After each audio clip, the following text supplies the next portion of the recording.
Teens asthma ఉన్న వాళ్ళు ఎటువంటి జాగ్రత్తలు తీసుకోవాలి, అసలు వాళ్ళు ఎలా రికగ్నైజ్ చేయాలి వాళ్ళకి టీన్స్ ఆస్తమా ఉన్నట్టు, సైన్స్ ఏంటి, సిమ్టమ్స్ ఏంటి? టీన్స్ అన్న పిల్లలు ఎవరైనా సరే చీటికి మాటికి జలుబు, దగ్గు, తుమ్ములు, ఆయాసంతో బాధపడుతున్నారా? మాటికి మాటికి ముక్కు దిబ్బడేస్తుందా? మాటి మాటికి ముక్కు కారుతా ఉందా? దాని తర్వాత ఎప్పుడు చూసినా ముక్కు ఇలా నలుస్తున్నారా? కళ్ళు నలుస్తున్నారా? చర్మం దురదలు ఉన్నాయా?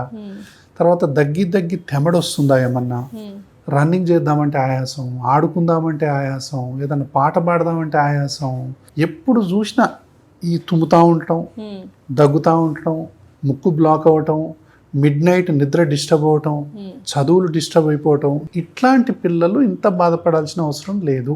అంటే వాళ్ళ ఊపిరితిత్తులు ఈ విధంగా ఉన్నాయని అర్థం. బ్రీదింగ్ సిస్టమ్ అనేది నార్మల్ ట్యూబ్స్ మనకు ఇలా అందరికి ఇలా ఉంటాయి. ఇలా ఉంటే గాలి ఫ్రీగా పోద్ది కదా. అవును, ఇది అలర్జిక్ ఇన్ఫ్లమేషన్ అంటాం ఈ రెడ్నెస్ ని. This is the result of allergy. దీన్ని మనం ఇప్పుడు ఇలా చేయొచ్చు హ్యాపీగా, వాళ్ళ లైఫ్ అంత మంచిగా చేయొచ్చు.